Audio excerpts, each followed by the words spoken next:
Okay, hands up. Who loves TED? And I'm not talking about the film with Mark Wahlberg. Excellent. Then you're in for a treat. Okay, who doesn't know what TED is? Ha! You're in for a treat as well. Let's go. Welcome to the Small Business Big Marketing Show, where successful small business owners share their secrets to take your marketing to the next level. Now here's your host, Tim Reid.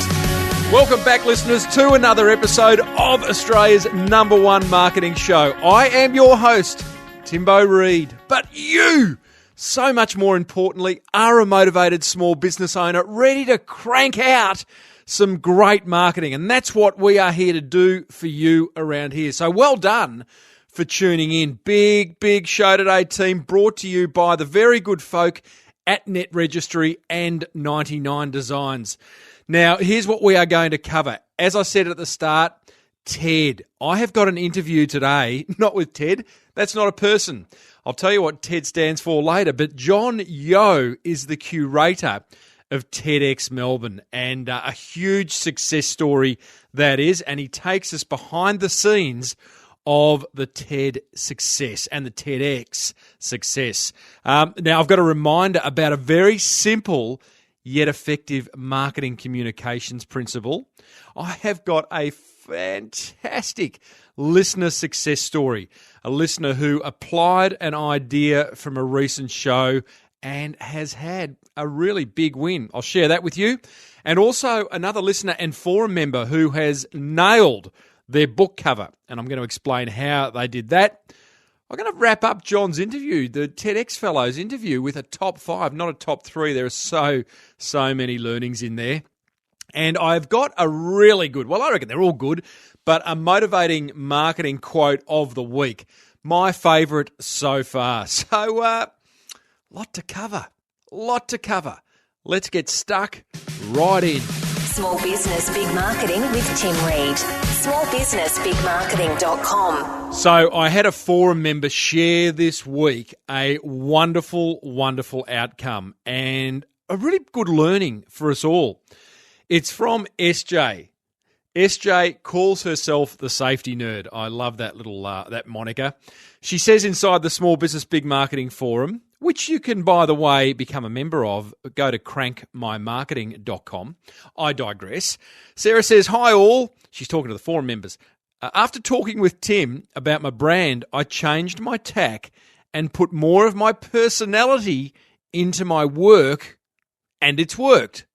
I've signed up ongoing work with 3 big, well-known organisations, mainly working from the office. Now, Sarah, up until now, has had to travel a lot, but she has figured out a way of doing stuff not remotely, but from her office, which is a great outcome already. For me, long-term, ongoing work with minimal travel is unusual, so big wins. I believe it was my change in tact with my branding, the way I presented myself without hiding my personality and recommendations, that worked. So she goes on to talk a little bit more about it. But here's the learning, team. And I talked today to John Yeo from TEDx about this as well. The importance of honouring who you are in the marketing of your business. Now, I know that I'm speaking to a lot of business owners on this show. I know thousands of you tune in from all around the world. And I implore you, I encourage you to identify. You don't even need to identify it. Get clear on your personality and embed it into your marketing. That is a point of difference. And that's what SJ has done, and it's worked. Don't hide behind who you are when marketing your business. You know, so many big businesses, you know, it's harder for them to establish a personality because there are so many more employees. But with your business, it's you, a number of employees. Be yourself. It's funny, you know, when I see business owners maybe take the stage at a networking event or even reading copy on their websites, often you can fall into what I call marketing speak. Don't.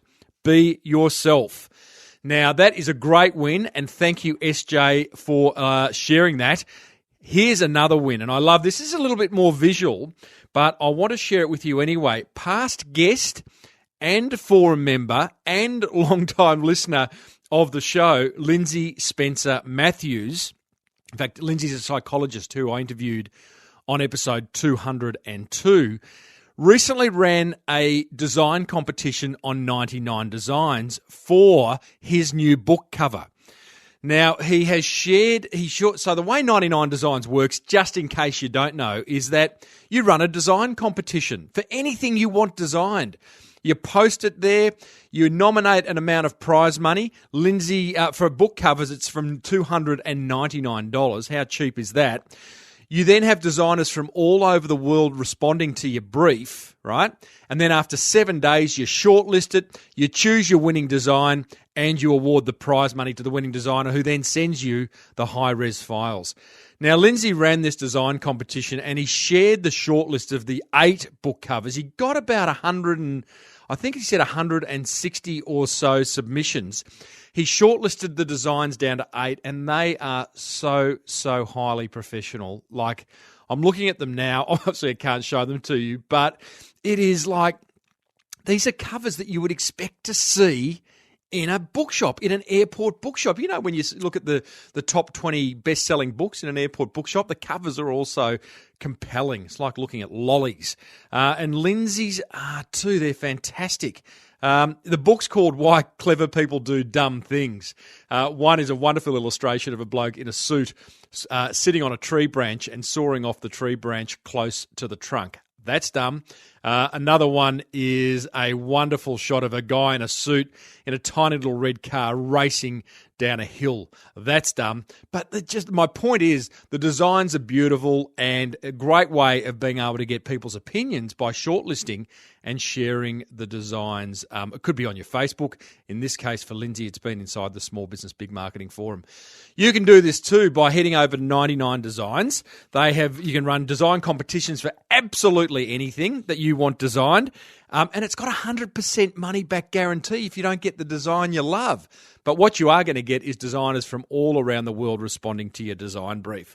So head over to 99designs.com/SBBM and you'll get a free $99 Power Pack upgrade, which means you'll get about 185% more designers responding to your brief. You got to love that.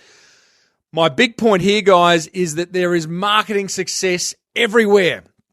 And I love sharing it because sharing those little wins and big wins is really important. And I suggest if you want to kind of share it amongst friends, join the Small Business Big Marketing Forum over at crankmymarketing.com. Hey, now listen to this feedback I got from listener Leanne Shorter. Boy, oh boy, is there a marketing idea here for every single one of us. Leanne has a business called resistitbands.com. They're those kind of elasticy bands that you see in gyms that you pull and they provide resistance and you build your muscles and get more flexible. You know, that type of thing.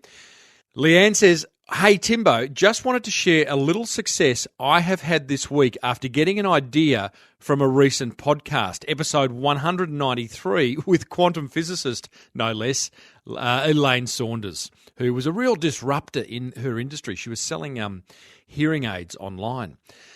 Leanne says, I've been listening for a few months now and have tried to use a lot of your tricks and tips for my new business at Resistit Bands. We have just gone live with the website, so not everything is perfect, but at least it's out there. Exactly, Leanne, at least it's out there. Get it out there and then start to improve. Don't wait for it to be perfect. Leanne goes on to say, in that podcast, you asked the lady how she got traction. I did. And she said that an article in a small local newspaper got noticed. So the next day, I sent an article about my business to the local paper and they printed it with a few changes.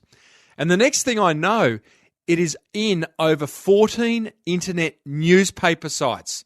Fantastic, Leanne. So it's got printed in the real local newspaper and then 14 online newspapers have picked it up. That's how things work. The media is always looking for content. As a result of this article, the local paper has asked me to write a fortnightly fitness column for them. That is fantastic, Leanne. Thanks for all your great ideas. My pleasure. I'm going to keep implementing as many of them as I can. Therein lies the magic. Say it again. Action creates reaction. That was a motivational marketing quote from a few weeks ago. Never stop saying that. Thanks again, Timbo, for all your great podcasts, Leanne. Hey, Leanne, my pleasure, and thank you for sharing this. Hey, team, here are 3 things you could do as a result of what Leanne's done. Number 1, the media's got to fill centimetres and seconds every day. I'm talking press, print, TV, radio. You know, they've got to fill the space, all right? So get out there and help them fill that space. How? Point 2, find a newsworthy angle to your business and send it to journos, all right? Now, for example, Leanne's newsworthy angle could have been one about the growth of her small business. It could be the health and wellness benefits of her resisted bands. It could have been something niche like how low impact the resisted bands are, so they're great for the elderly. So there's all sorts of different angles you can find. It might be some research that you do and you send the findings to the journalist. Whatever it is, find an angle that's newsworthy and send it to the journalist. Point 3, don't just think offline. Think online. In fact, think online even more than offline, I reckon. Bit biased there. But us podcasters, bloggers, vloggers, we all need content. We're all looking for things to share. I'm looking for marketing gold to drip off the small business big marketing ceiling. So think about getting your message out there. You know, 99 Designs, as a sponsor of this show, have identified us podcasters as being a group of people who have a listener base that listens to us. So they're smart. You can do the same, okay? Don't necessarily need to go out and seek sponsorship, but get your news articles into the hands of people who can share it with others who may want to buy from you. Hey, it's that simple. Leanne did it, and now she's writing a weekly column for a newspaper. Wow. Great story, Leanne. Thanks for sharing. Hey, team, if you have a success in your marketing as a result of this show, send it to me, tim@smallbusinessbigmarketing.com. Righto, we're not that far away from our interview with TEDx curator John Yo, but let me first tell you how you can get your online marketing sorted. Head over to netregistry.com.au. That's how. If you have got any kind of resistance around registering a domain name, getting a website designed, getting your existing website search engine optimized, maybe you want to get it found on Google with a bit of pay-per-click advertising. All these things may seem alien to you. That's cool. Do what you do best and let NetRegistry get your online footprint sorted. That's what they do. So I would encourage you to take a look at netregistry.com.au. Many motivated small business owners do. And tell them Timbo sent you. I reckon you are going to love this fireside chat I had with TEDx Melbourne curator since 2009, John Yo. Now, I first met John about 2 years ago. He picked me up from a train station, actually, and I went to speak at his local Chamber of Commerce. That's the very first time I met him. Didn't see him again until I recently went to TEDx in Melbourne and met John again. And I didn't kind of draw the fact that I'd met him before. Someone introduced me to him and say, "Oh, yeah, here, meet John. He's the boss here." And I didn't pick up the fact that that was the John that... I'm hopeless at that type of stuff. Usually pretty good with faces, hopeless with names. Usually pretty good with faces, but sorry, John, didn't recognise you that time when I met you at TEDx recently. Anyway, now John's position at TEDx is voluntary, believe it or not, as the curator. He's been doing it since 2009. When he's not doing TEDx stuff, he actually has a business focused on productivity and engagement in the workplace. Very, very passionate business guy is John. And we cover a lot of ground here. We talk about what TED is, in case you don't know, in case you have been living under a rock. Hey? If you don't know what TED is, go to TED.com and check it out. Or, specifically to John, Google TEDx Melbourne and check that out. We explain exactly what TED is early on, and how it came to be so successful. We have a really good chat about branding, about getting bums on seats, about the power of public speaking as a marketing channel, and so much more. And I started off by asking John what his favourite TED Talk was and why. Oh, that's a great question. Look, it's quite tricky, that one. It's kind of like asking what your favourite child is. But one that always stands out is always the ones that really are tight and pithy. And Derek Sivers' video called Weird But Different is definitely one of those. It's about 2.5 minutes. Wow. One of the reasons I like it is a lot of people have great ideas, but what Derek's talking about in that particular video is actually what are the assumptions we make about the world we live in. And why I like that one is all great ideas have come from someone thinking about the current situation in a slightly different way. Mm-hmm. And the talk talks pretty much to that. Is that a TED Talk or a TEDx talk? No, it's a TED Talk. And, let's talk about what is TED, because interestingly enough, before I hit the record button, we're talking about, is there a saturation out there in the marketplace? Is TED still got growth left in it? Mm-hmm. I reckon there's a whole lot of listeners out there who don't know what TED is. And in fact, I thought all TED Talks were 18 minutes, and you've just told me your favourite's 2.5 minutes. So, What is TED and what's the premise? Sure. Look, TED began as a conference about just over 30 years ago, based around the premise of ideas worth spreading. It began mostly as a private, well, not a private event, but just a regular conference like any other conference. But what differentiated it in 2005 is they decided to take all the recordings that they had from those events and put them on a website. Huh. That was phenomenally successful to the point where this year I think there's about 1 billion views of TED videos, and there's 480 million unique people watching TED Talks on any given moment. So that's TED as a brand. Just to answer your question around TEDx Melbourne as well, just so I should clarify that. TEDx, where the X stands for an independently organised event. So we're all volunteers, including myself.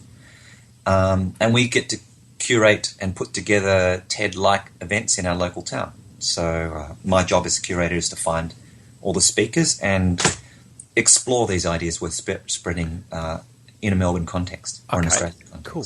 So just before we leave TED then and go into TEDx Melbourne or TEDx, does TED stand for Technology, Education, Design? Entertainment and Design. Technology, Entertainment, Design. Yes, yeah, technology. So the guy that noticed it was realising that there was a fusion between those three areas. Yep. And essentially gathered some friends to talk about it. And it was originally amazing that he filmed all these talks prior to even thinking about putting them online as a website. And were the first ones Cupertino or Oxford? So began way back when in actually Monterey in California. So yeah, he did have a lot of vision. In fact, a lot of vision. Yeah, in terms of recording them, absolutely. Who was he? His name was Richard Saul Werman. And then he sold it to a guy called Chris Anderson in 2001. Why do I know who's Chris Anderson?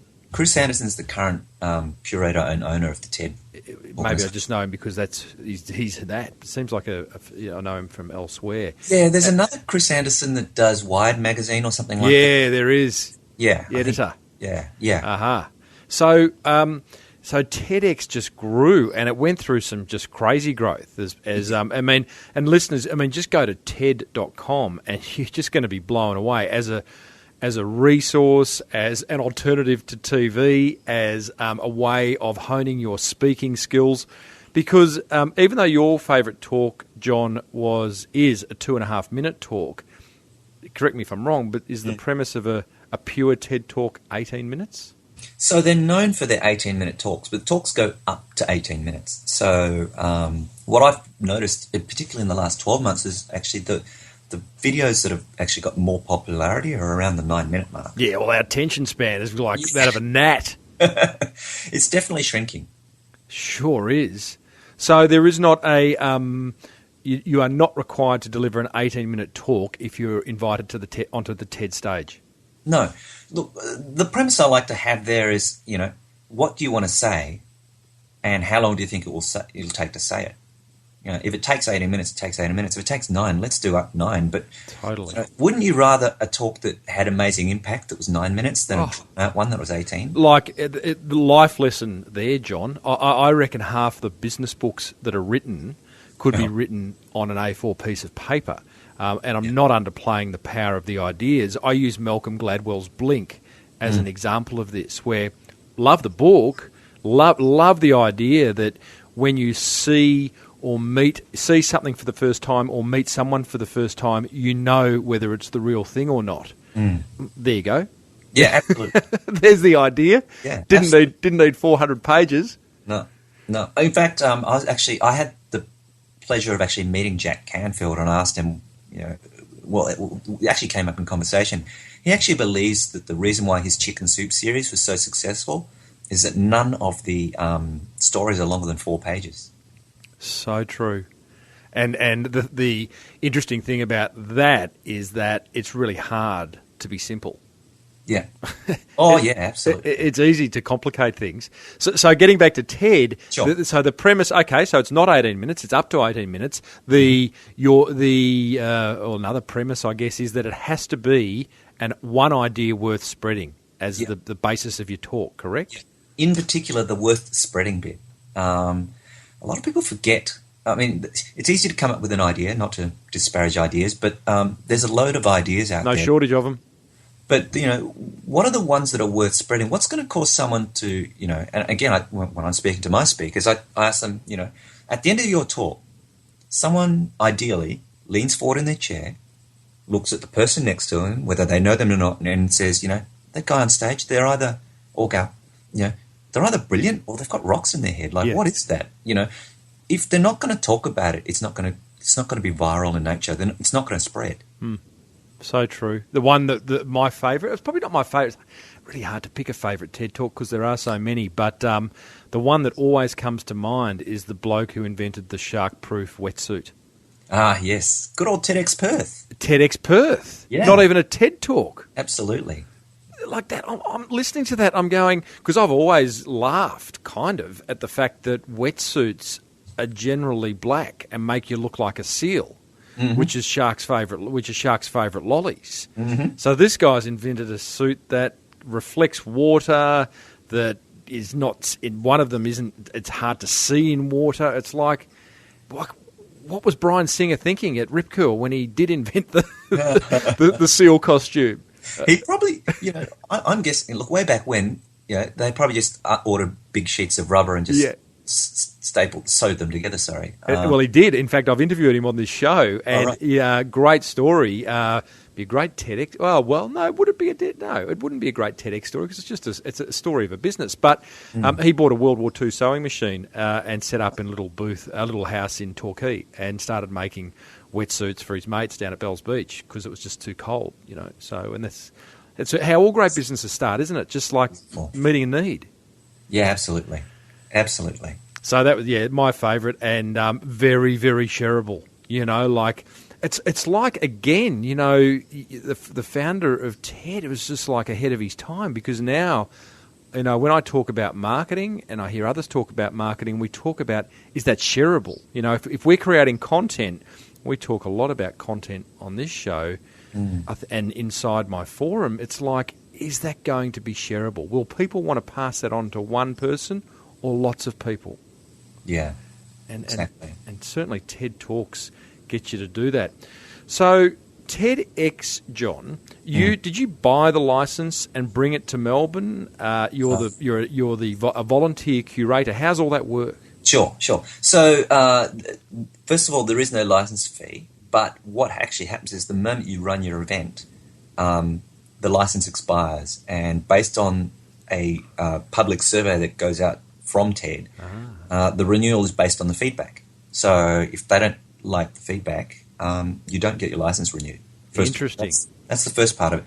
Having said that, I've run 12 events now, so I think I'm doing okay. You're doing okay. I think I'm doing okay. Were you one of the first TEDx in Australia, in the world? I think I'm probably one of the more experienced ones globally, simply because of the number of events I've run. and I've been doing this for about 5 years now. It's such an amazing brand, and obviously it attracted someone like you to it, who's an astute business person. What do you love about the TEDx brand and the way TED, because it's really TED that you bought into, goes about marketing itself? TED as a brand attracts clever people, change makers, thought leaders, etc. And first of all, I feel that's my tribe. So that's pretty easy one to sort of be part of, I think. The other part of it though is really strong on the attitude. I've never been to a TED or a TEDx event where you could pretty much say your wildest, most craziest dream, and someone would say, no, that's not possible. In fact, everyone has said, I love that idea, or have you also thought about this, or you should meet this person. It's very positive oriented, and it's somewhat addictive. It's very easy, to be in a space where everyone thinks you're cool. Well, and by way of example of that, I was at the recent TEDx event in Melbourne that you put on, and well done, by the way, full room and amazing speakers. And, I go to the footy a lot, and you are expected to barrack at the footy.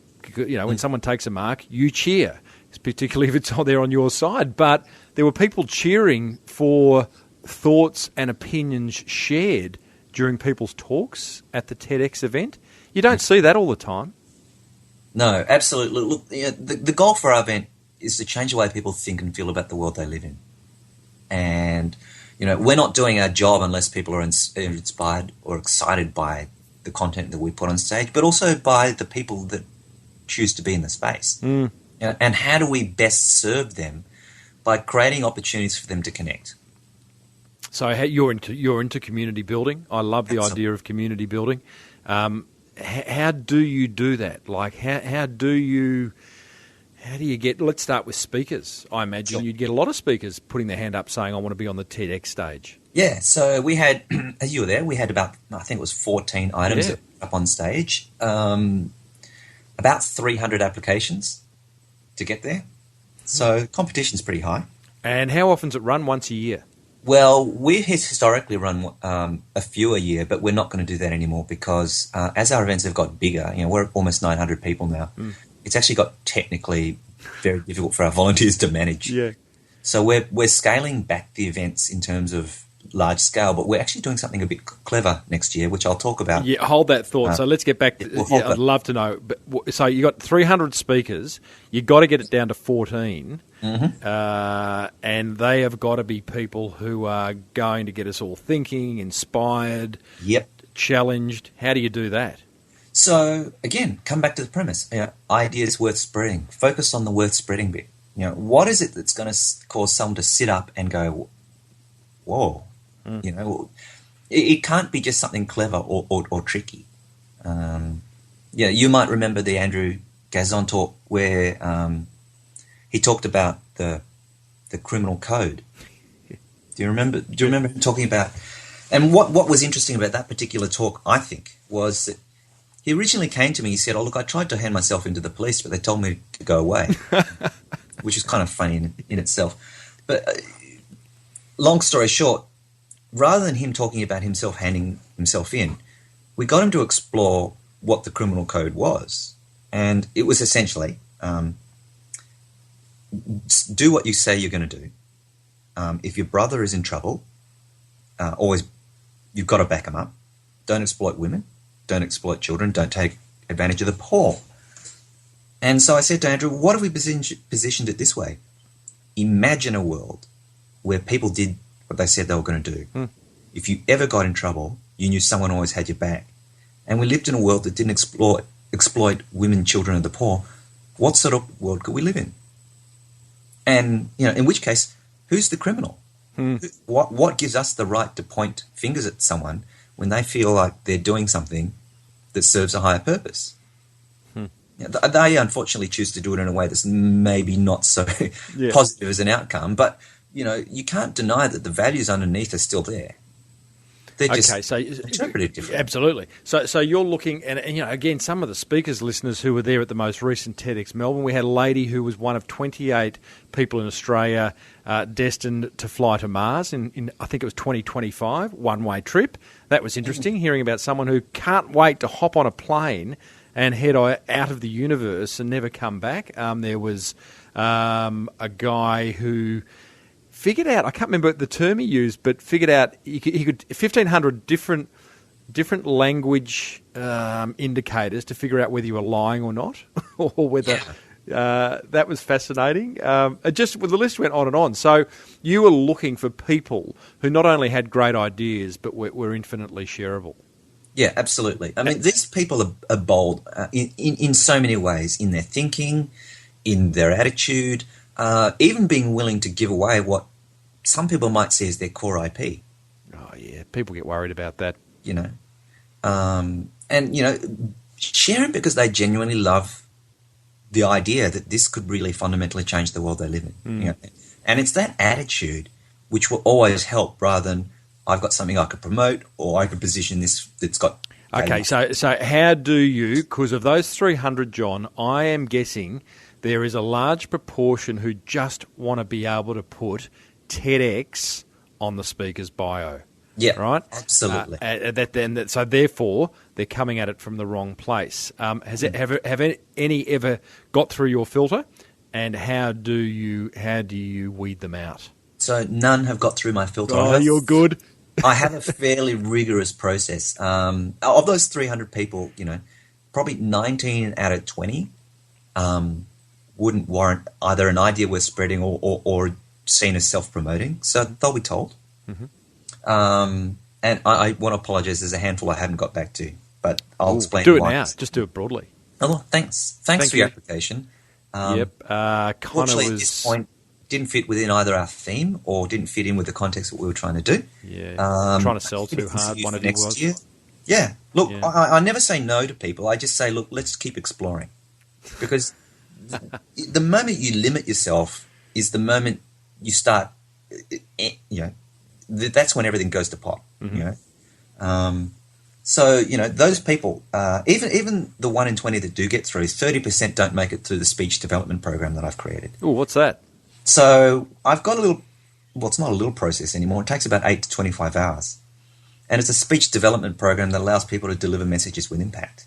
Huh. And so I work with speakers all the time around this, not just in the TED context, to help people talk about what they love, but also deliver in a contextually relevant way and in an engaging way that makes sure that people are on the edge of their seat.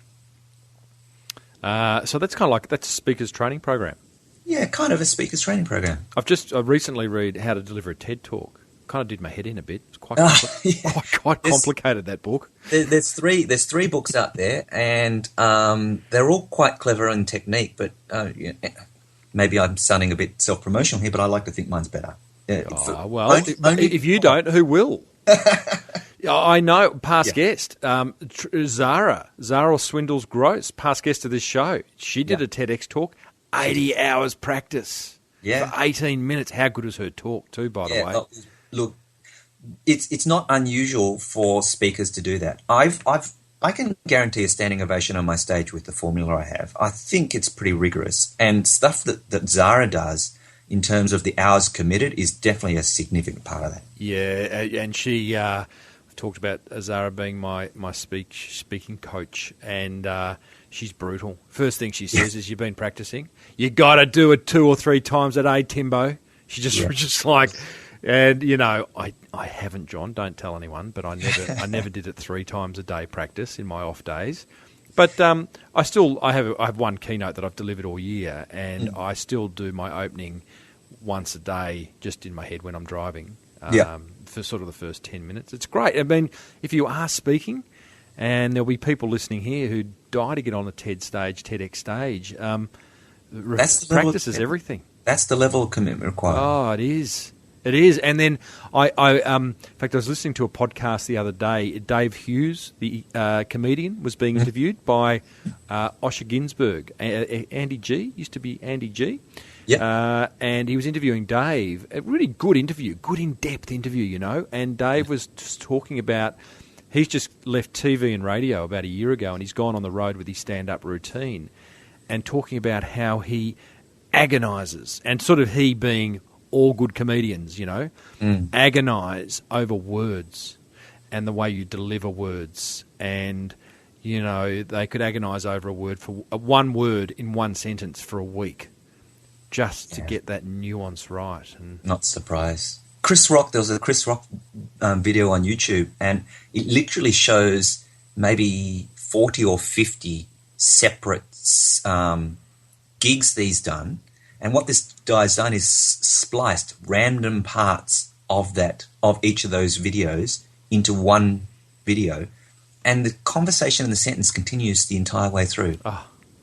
And the only way you can tell that it's a different scene is he's wearing something different. Unreal. That's clever. Yeah, it's a really interesting. Go watch it. I can't remember what the URL is, but I'll try and dig it up. Will please send it through, but I'll put it in the show notes for this episode. But okay, so your filter's rigorous. 14 out of 300. You then put them through a speech development program, 8 to 25 hours. Is that something they need to pay for, or does that come with the becoming a TEDx speaker? If they're on my stage, that's the expectation. Yeah, right. So if they're not going to do that, then they don't get on my stage. Like Max Walker was on your stage, he wouldn't need to do it. So do you tell people, you've got to do it, you don't have to do it? Actually. Get out. You're going to say Max did it. Everyone commits. Love it. Everyone commits because they understand what we're trying to create. This is not just a speech. Are you creating? Is this a bit cookie cutter? Are they all going to sound the same? Well, did you think they sounded the same? No, exactly. See, part of that is understanding. One element is actually understanding your own personal style. So there's 9 elements in this grid, which I won't go into now. Mm-hmm. There's 9 elements. One of them is your personal style. So that's important. And how do you make sure that is exactly? How do you make sure that that's reflected, you know, in what you're doing? Like marketing, like 101, 102, 201, 20, like that is so important. It's like, I think I've said this in a recent episode, but I'll say it again because it's like every business wants to differentiate themselves. And I have a lot of business owners listen to this show, and they all want to differentiate themselves in a crowded marketplace. The USP's dead in terms of your product is not different to your competitor's product or service. Mm-hmm. So one way of differentiating yourself is being yourself and really honouring your personality in the brand that you're trying to build. Yeah. Absolutely. Oh. Yeah, if they're not honouring themselves as an individual and letting that permeate through their message, then it's got an air of incongruency. And it sure has. People will sniff it a mile away. Yep. And it was actually interesting. Because I feel very strongly about that point. Toastmasters announced the winner of their, and I'm not a big fan of Toastmasters. Sorry, Toastmasters, but they announced their public speaking winner of the year a few months ago, and I went and had a look at his talk, and I've got to say, it felt so... I don't know whether you've seen it. It felt very manufactured. Yeah. He was just ticking all the boxes, Yeah. And that's what they do. That's what a lot of these things do. They do talk about ticking boxes, and, what we're doing is crafting an experience. As a brand, we're a brand experience. As a speaker, they're a content experience. It's no different. How does that all interrelate? How do we get that to connect with the audience? How do we make that relevant and engaging? They're just 101 type things, but if you do them consistently, that's where you get to grow, as an individual and as an organization. Correct. We started off with 53 people on a mail list, and we've got, this year we had 2 million mentions on social media. TEDx Melbourne? Yeah. What? Yeah. What was the split out of interest? Facebook, Twitter, LinkedIn, sort of that way? Yeah, that's probably the right ratio in the right order. 2 million. Yeah. And do you follow that via people hashtagging? Yeah, it's Hashtagging it? use of the hashtag. Yeah. Wow, that's significant. So let's talk. One of the discussions that I've got going on in the Small Business Big Marketing Forum at the moment, John, is about getting bums on seats. I've got a member who's starting some events up in Brisbane, and she's going, how do I get bums on seats? Which is the ongoing question for anyone who wants to put on an event. Sure. And unfortunately, there's a whole lot, as you say, the marketplace is getting crowded. There's no shortage of events to go to these days. Many are free because someone's going to pitch you something at the end. Mm-hmm. And so therefore people's people's radars of like, oh, no, I'm not going to go to that because I'm going to get pitched at are quite sensitive these days. You got 900 into a room at the Melbourne Convention Centre recently. In about 2 weeks. In what? Yeah, in about 2 weeks. It took us 2 weeks to get those numbers. That's nuts. And I think I paid, what did I pay? Did I pay $100 for the ticket? $150? What was it? 145. 145. Yeah. So tell me, do you rely, just sit back and rely on the TED brand to get those bookings? God, no. Or how did, no? Okay, then how do you do it? Well, it comes to, there's some fundamental pieces which I started to mention. So relevance and engagement. If we're not relevant and we're not engaging, the brand will never go anywhere. What people expect and what they experience will never be in sync. Mm-hmm. So we're acutely aware that every single touch point that we have with someone, we're constantly adding value. We're constantly having an engaging question with them, if you like, or something that's going to get them to think about the world they live in. Mm-hmm. And in Melbourne in particular, there's a bit of a rash. We just were saying before the interview, there's been a rash of events in the innovation space, and we've constantly had to be in front of that, thought leading in that regard. So one of the ways you can do that is making sure you understand your community really well. So you might remember the application form for coming to our event is not just what's your name and your contact details. Mm-hmm. You might remember it had things like, what are you proud of? What are 3 websites that represent you as a human being?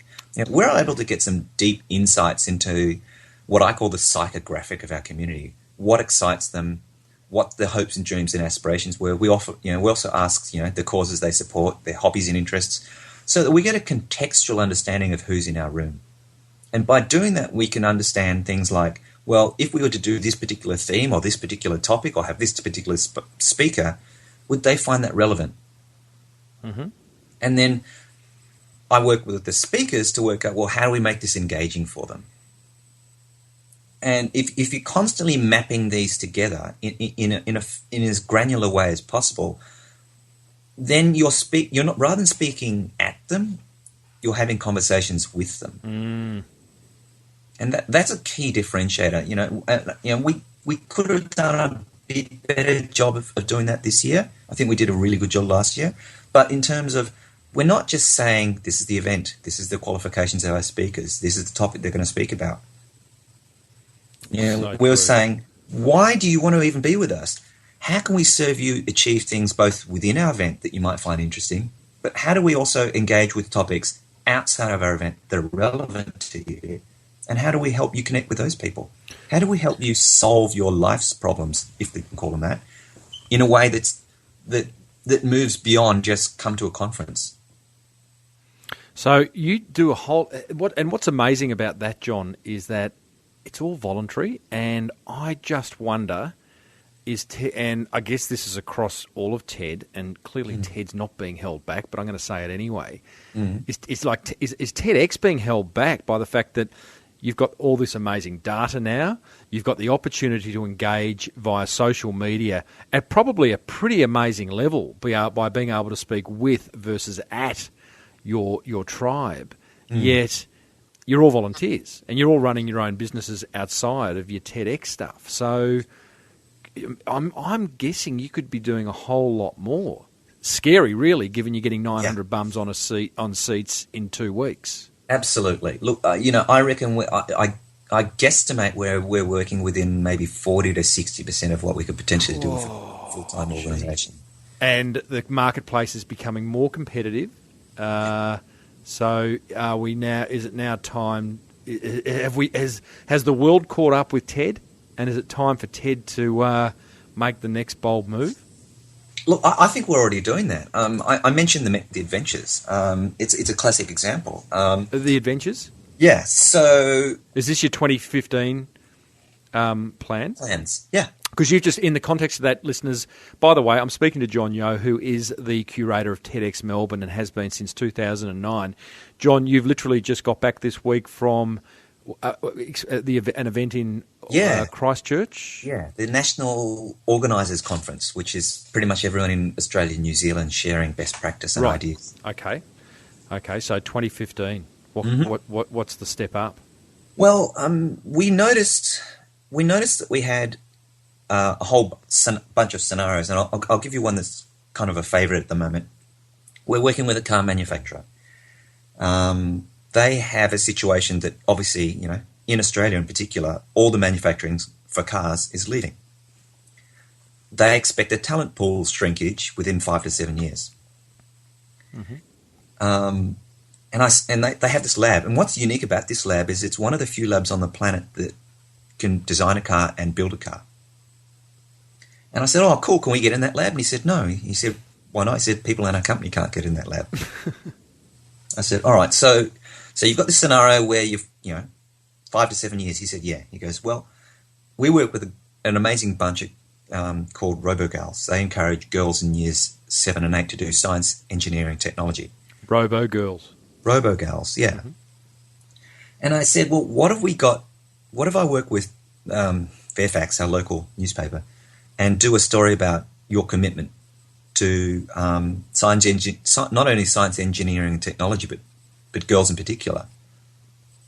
And they liked the idea. So, long story short, we have access to that lab. And you can only get access to that lab if you're part of the TEDx Melbourne community. So the partner benefits, the community benefit, and we benefit because we can create unique experiences that you can't get outside of our space. And that lab, is that a physical lab? Like with people in white coats running around? Yeah, it's in Melbourne, yeah. So, God, that's cool. So TEDx Melbourne, as a TEDx what? What am I? Am I a TEDx attendee? Am I a member? Yeah, you would qualify in there, and then we could work out a way to get a select number of people in that lab because the lab's actually physically not that big. Mate, let's do a show from that lab. What would the show be about for small business, big marketing? It's a car manufacturer. It is a car manufacturer. We'll have to talk. Well, let's talk. I don't know. I really don't know. We'll play bullshit bingo, and I'll say we'll take that offline, John. Okay. Let's do that. Hey, mate. I in my experience speaking to people who get involved with creating amazing content, and I quote Melissa Maker, a house cleaner from Toronto. She has a business called Clean My Space. She's embarked on an amazing video marketing strategy. She now sits on a board at YouTube in New York. Amazing things have happened to me having started this podcast 5 years ago. I'm interested to know what amazing things have happened to you, or the most amazing thing that's happened to you since becoming involved with the TED organisation. Oh, that's a big one.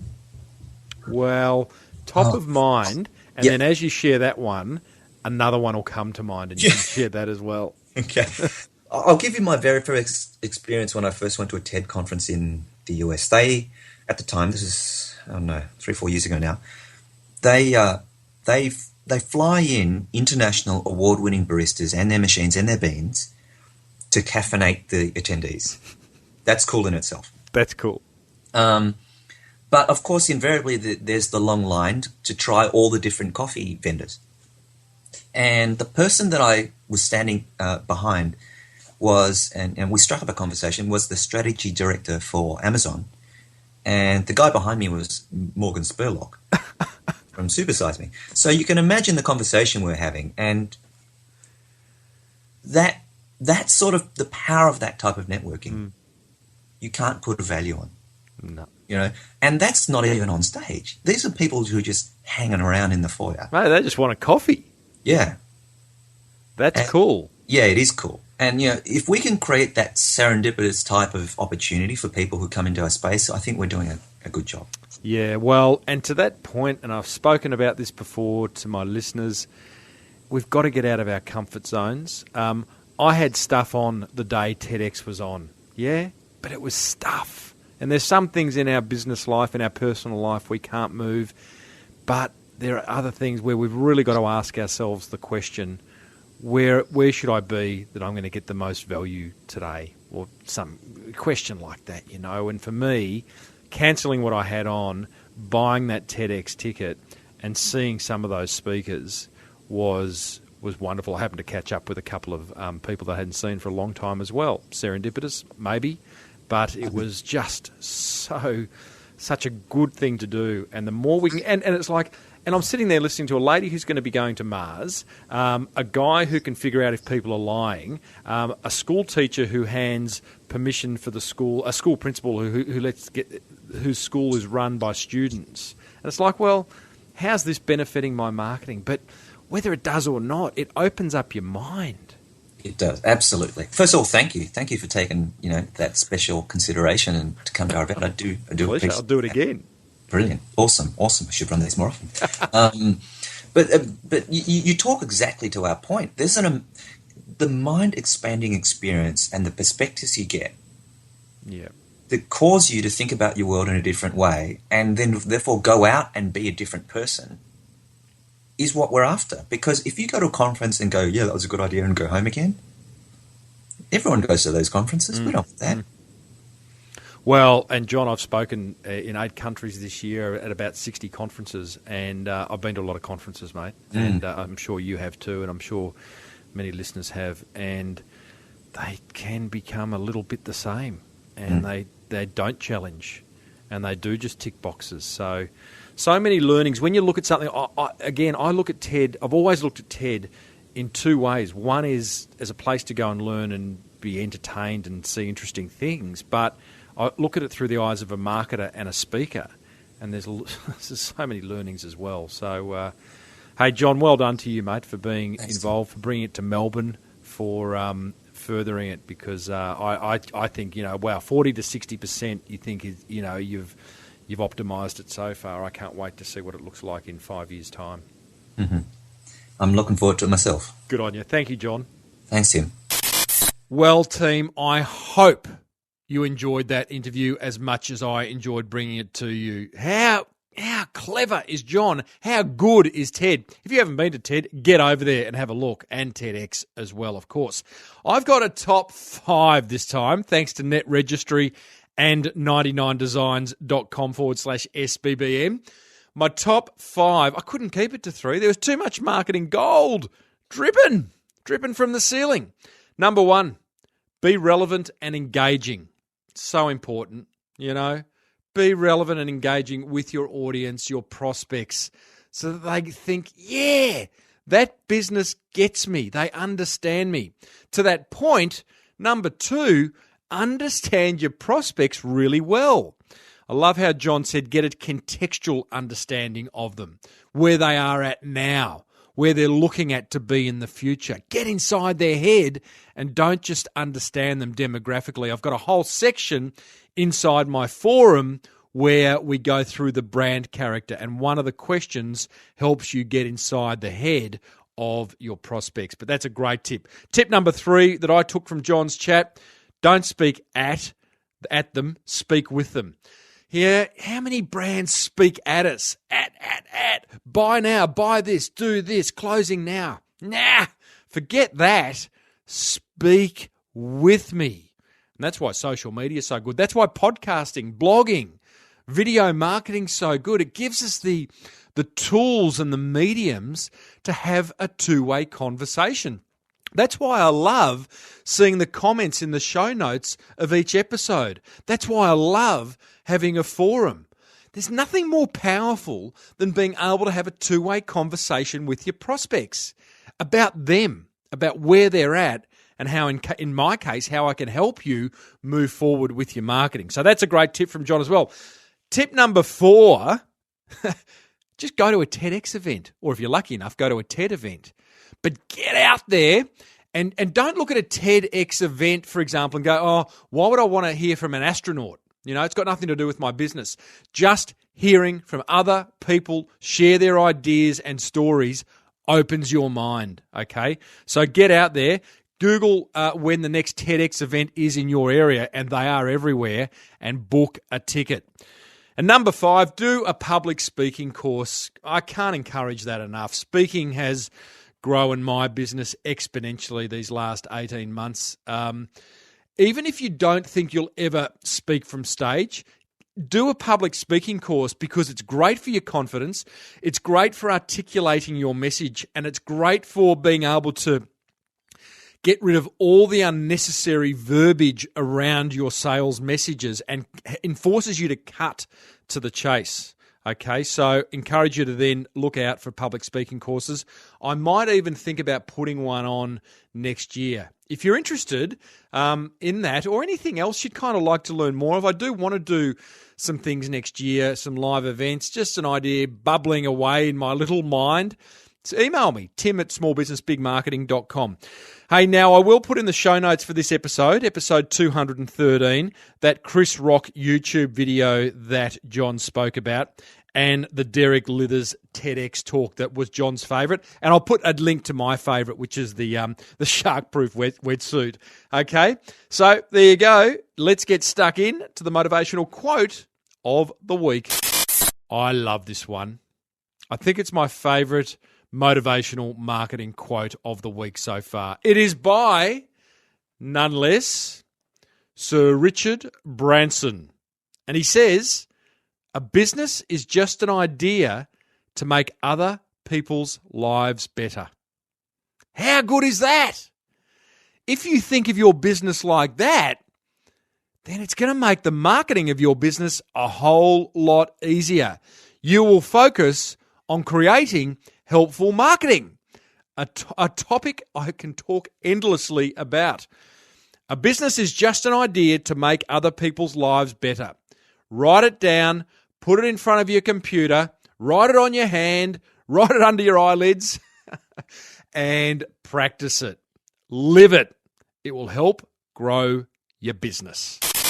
That just about brings us to the end of episode 213. Thank you very much to Net Registry for making this show possible, and to the guys at 99 Designs. Don't forget, Turbo Power Pack Upgrade, 99designs.com/SBBM. Claim it now.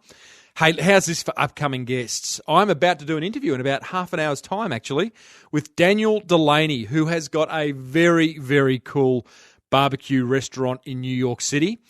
I am speaking with personal trainer to the stars, Michelle Bridges. I have got the CEO of 99 Designs coming on to talk about the power of crowdsourcing your designs and how that business actually came to be in the first place. It's such a big success story. I have got the head honcho of the National Online Retailers Association, Paul Greenberg, coming up, and so much more. You want to join other motivated small business owners and talk marketing every day or every week, whenever you feel like it, basically? Head over to crankmymarketing.com and join the forum. It'll take you 2 minutes and you will think, where have I been? Where has this been all your life? Enough from me. This has been Timbo Reid. Well, I am Timbo Reid. This has been the Small Business Big Marketing Show. May your marketing be the best marketing. Bye for now. You've been listening to the Small Business Big Marketing Show with Tim Reid. Want more marketing goodness? Then visit smallbusinessbigmarketing.com.